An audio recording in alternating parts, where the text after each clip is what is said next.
Shalom, olá, é muito bom poder estar com você mais uma vez, apresentando mais uma videoaula de interpretação bíblica.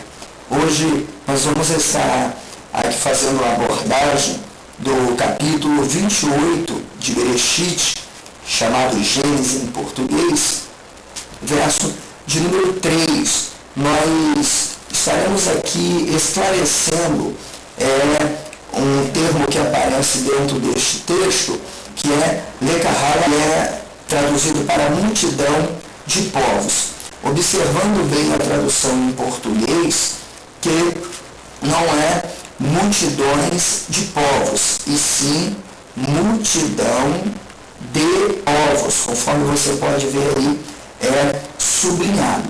O texto em hebraico diz Ve'el Shaddai Yevair Itecha Veyar Frachar Veyar Becha Veraitar Lekahar Amin. E o Eterno Todo-Poderoso te abençoe e te faça frutificar e te multiplique, para que sejas uma multidão de povos.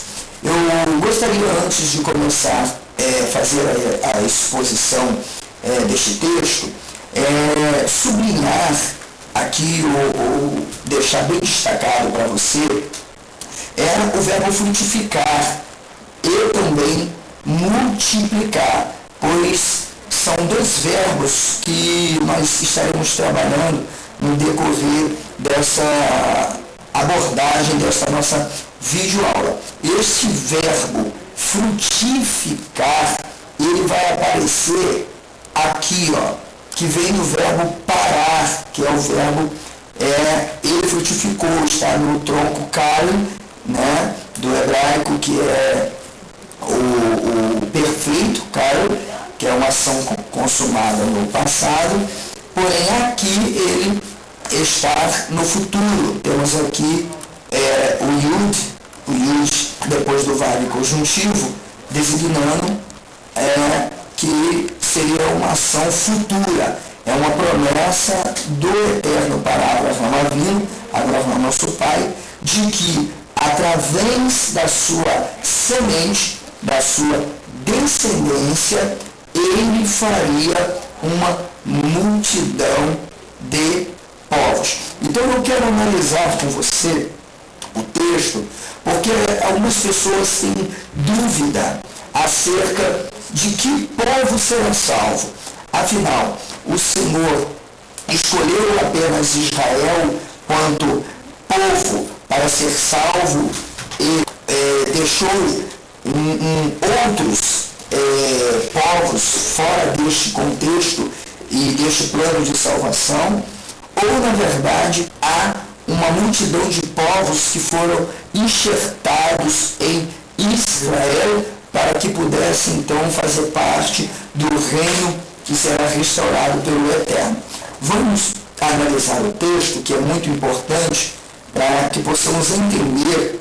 Quero deixar, antes de qualquer coisa, que este tópico faz parte do capítulo do meu livro Nos Passos de Efraim, onde eu abordo versículo por versículo, capítulo por capítulo, acerca deste povo chamado Kerlá ou Kahá, congregação, que infelizmente com o decorrer dos anos, dos séculos, o termo se tornou um termo adaptado, um termo pagão, traduzido para a igreja, pois na verdade o termo é ajuntamento ou congregação. Vamos analisar o texto. Aqui está para você em itálico o termo que aparece no texto aqui em cima, ok? Lekahar Amin, que é cognato de Kevilá, que quer dizer congregação, assembleia, comunidade. É importante, então, já ressaltar que Kevilá, né, cognato aí, do verbo kahal, não é Eda, ok? Não é Eda. Eda é um público comum, são apenas espectadores ou um grupo, tão pouco como Tzivur, um amontoado de gente. Essa multidão que o Eterno fala com Abraão aqui em cima, Lekahal Amin, é uma multidão incontável, incontável. E também não refere-se diretamente ao Israel nação, mas aos gentios ou goim que foram espalhados pela face da terra entre as nações e que fazem parte da semente de Israel por meio de Efraim e da casa de José. Por isso nós vemos aqui já a presença desta promessa de frutificação, o que mais adiante você entenderá com o chamado de Efraim, este sendo filho de José, que é abençoado por Yaakov. A oração é para que o sêmen de Yaakov seja uma assembleia de nações.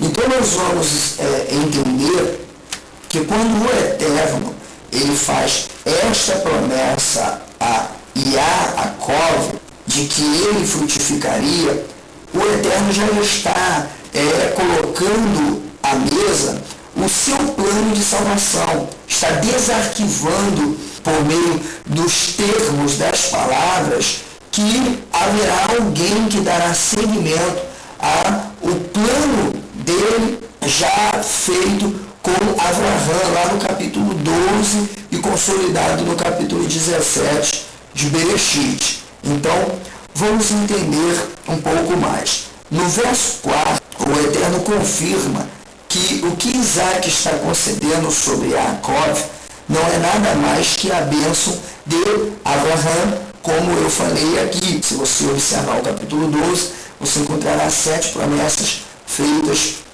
a Abraão. Não há algumas que são espirituais e outras são físicas. Englobamos para uma única promessa. E esta promessa também está bem explícita no que diz respeito à multidão de povos. Esta promessa de bênção e multiplicação física, ela é renovada no capítulo de número 17 de Bereshit. Nós podemos encontrar aqui no verso de novo, em português, quanto a mim, eis a minha aliança contigo, Brit, e serás pai de uma multidão de nações. Observe que aqui esta promessa feita a Abraão não está relacionada a Israel, mas a uma multidão de povos. Povos estes que seriam chamados, seriam atraídos, seriam buscados dentre as nações e fariam techuvá, ou seja, arrependimento, retorno para as suas raízes, uma vez que, na verdade, estas nações seriam da semente de Abraão, Zerá, semente. E nós veremos isso através de Efraim, que é da semente de Abraão, filho de José, e José, filho de Yaakov. Então a promessa ela vai se renovando até que se concretize. Este termo que vai aparecer aqui, Anir Levitir Pitar, Verraitar Leav, Ramon Ragoim, se encontra também no verso 5.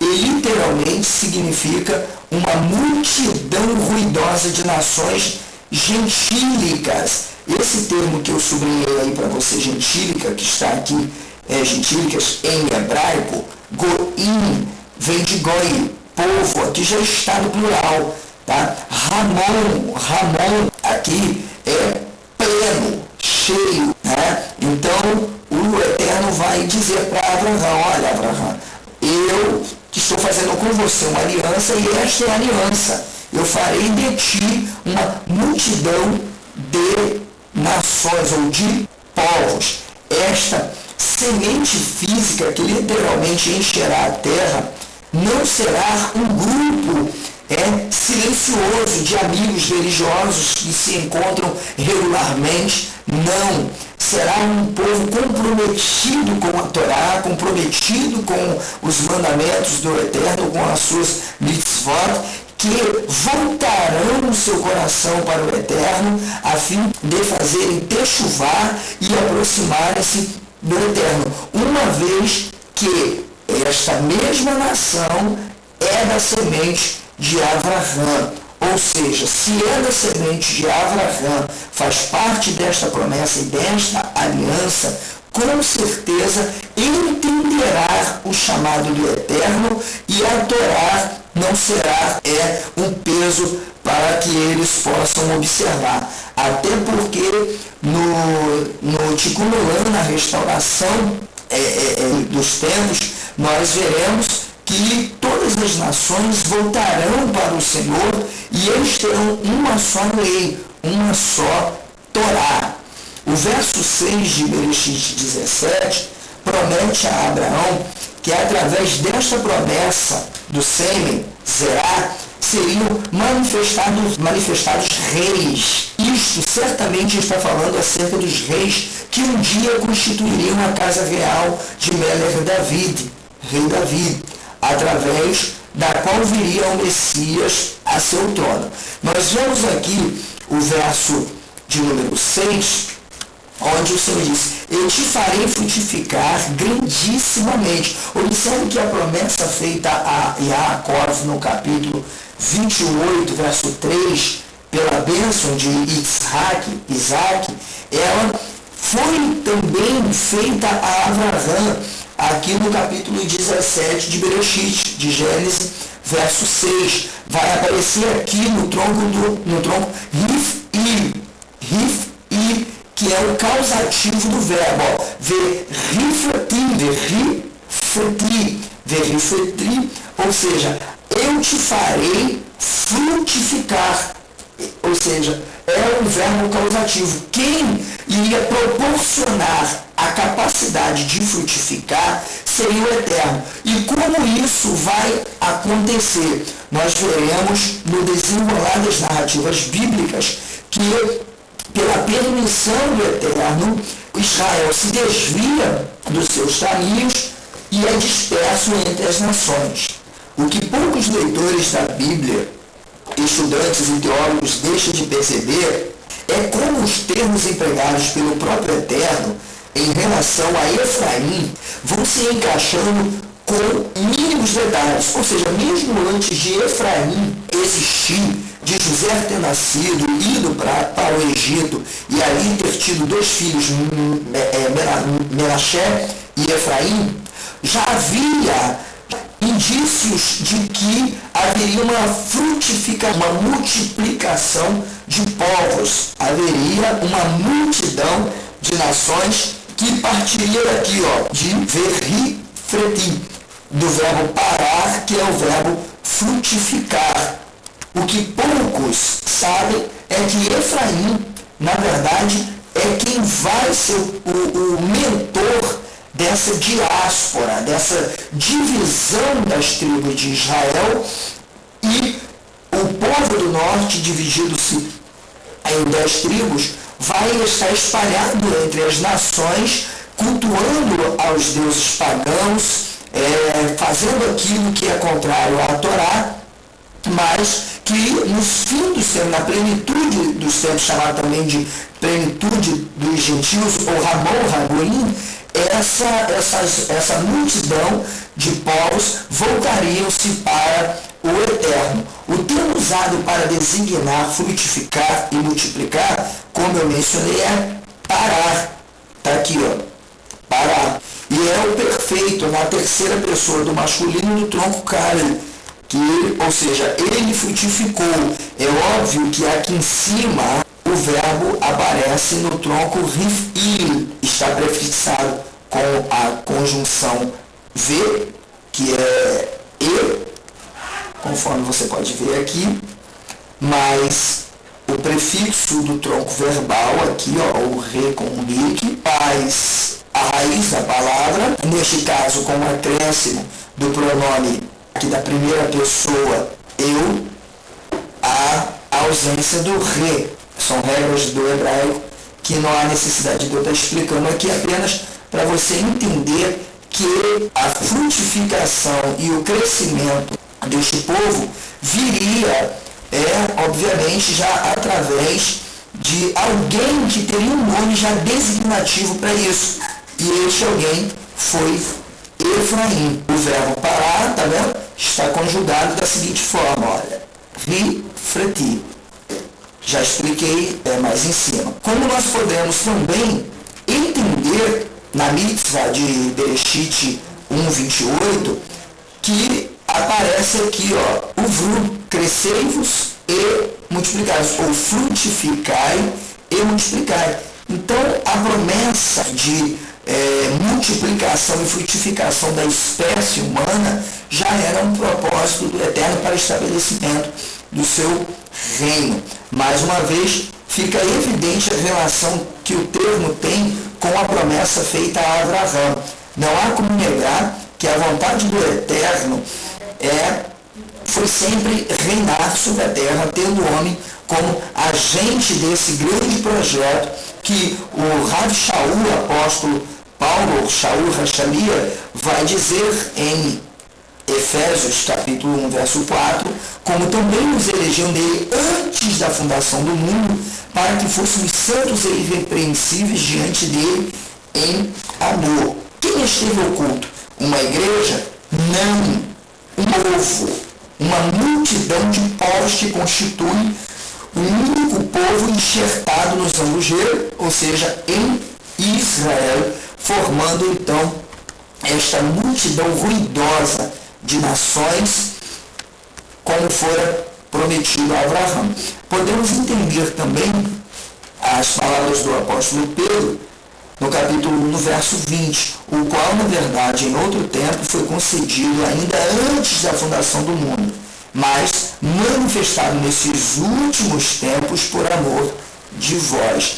Quem é que foi com ele? O plano de salvação estava traçado pelo Eterno desde tempo passado. O sacrifício foi feito antes da fundação do universo, como nós vemos no próprio Apocalipse. Então vemos que essa sucessão de renovação da aliança é para cumprir a promessa que o Eterno houvera feita a Abraão.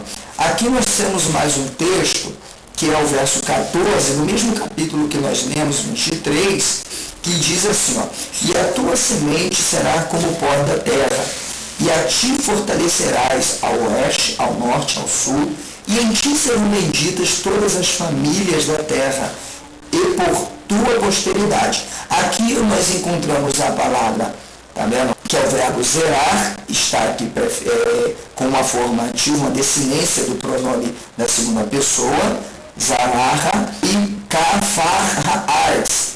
Kafarhaaretz, nós estaremos explicando esses dois termos. Tua semente regará a terra. O termo usado é Kafarhaaretz, significando regar a terra. Literalmente significa o saltar e regar rapidamente. Esta promessa de multiplicação física deveria vir através de Abraão, Isaac e Yaakov, anulando, por conseguinte, qualquer reclamação feita pelo Islã e os ismaelitas, ou qual bíblico desorientado, clamando que a promessa é cumprida ao juntar os judeus e os muçulmanos. Então, não há hipótese, não há nenhuma possibilidade disso. É como Israel que Yaakov produzirá o sêmen, que conduzirá ao estabelecimento de uma nação e uma companhia de nações. Por isso temos aqui, ó, Kehelat Goim, Assembleia de Nações. Agora chegamos ao capítulo 41, será o fecho deste primeiro vídeo, onde nós trataremos da consolidação desta promessa, onde esta promessa vem se materializar. Agora ela sai dos arquivos, né, dos escritos proféticos, e ela vai estar mais evidente através do nascimento de dois jovens, e um deles é o personagem principal do nosso tema, que é Efraim. Então nós temos aqui, יקרא יוסף את שם הבכור מנשה, כי נשני אלוהים את כל עמלי ואת כל בית אבי, ואת שם השני קרא אפרים, כי הפרני אלוהים be'er. Então, e chamou Yosef ao primogênito Manassés, porque disse: Deus me fez esquecer de todo o meu trabalho e de toda a casa de meu pai. E ao segundo chamou Efraim, porque disse: o Eterno me fez crescer na terra da minha aflição. Então, o que nós podemos ver aqui? Que Efraim é, na verdade, um verbo substantivado. Tanto Jacó quanto José já tinham uma familiaridade com o termo, pois ele está sempre constante nas promessas e nos diálogos do Eterno com ambos os patriarcas. E José, ao ter este filho, ao ganhar do Eterno este presente que é Efraim, ele vai fazer o quê? Ele vai acrescentar ao nome deste filho, ele vai dar o nome a este filho, acrescentando no verbo parar a letra Aleph, que tem um significado muito grande. Aqui não é o propósito, você poderá ver essa explicação no meu livro, e dando então um nome ao seu filho, ou seja, um verbo substantivado dando um nome próprio. E este menino, que vai chamar-se Efraim, nada mais é do que aquele que frutificará, até porque a letra Aleph, ela mesmo sendo aqui um substantivo aqui, flexionado, ela é uma letra designativa do futuro, do imperfeito do verbo cara. Então, este verso, contemplamos a semente nascer, materializar-se, sair do arquivo do Eterno. E logo após declarar que o nome dele seria chamado neste neto chamado Efraim, significando que eles são filhos de Israel e agora que eles chegarão a ser uma multidão, o termo hebraico usado para multidão pode ser lido como uma abundante multidão de preces, que é esse termo aqui, Ve'ikrar bachem shmi, o verbo ikrar, mais uma vez, está conjugado, chamará, mais shmi, o meu nome. Então não lerei aqui o texto todo, mas podemos ver esta promessa sendo feita, invocada sobre esses jovens, principalmente Efraim. E fechando agora, nós temos aqui a principal palavra, o termo usado quando a bênção vai ser impletada. Vezaror Iriel Melor Ragoim, e sua semente será a plenitude dos gentios. Ou seja, quando Jacó ele vai abençoar os seus netos, ele ordena que José, trouxesse os netos perante ele. E na cultura, conforme a lei patriarcal, familiar, a bênção com a mão direita deveria ser dada sobre o primogênito. E o que Jacó ele vai fazer? Ele vai inverter, ele vai cruzar as mãos e colocar as mãos, a mão direita sobre Efraim e a esquerda sobre Manassés. E Yosef não se agrada muito disso e vai corrigir o pai. Meu pai, o senhor está equivocado, a bênção tem que ser sobre Manassés. E Jacó vai falar para ele: eu sei, meu filho, eu sei, Manassés também vai ser muito grande, vai ser abençoado, mas Efraim será a plenitude dos gentios. Então, nós fechamos aqui este pequeno vídeo, a nossa introdução aos passos de Efraim, e se você deseja acompanhar mais detalhadamente, nós estaremos navegando nas páginas do Tanar até o Apocalipse. Traremos dados históricos, documentais, provando que essa multidão de povos, hoje espalhada entre as nações, são, na verdade, os da casa de José e também da tribo de Efraim, formando, então, um só povo com o nome Israel, sendo enxertados no zambujeiro através do Mashiach. A minha proposta é que você compreenda melhor o plano de salvação e entenda que aqueles que são chamados pelo Eterno, que faz parte daquele lá, estão preparados para estarem andando conforme a lei do Eterno e fazendo techuvá. Que o Eterno possa te abençoar. Shalom Aleichem.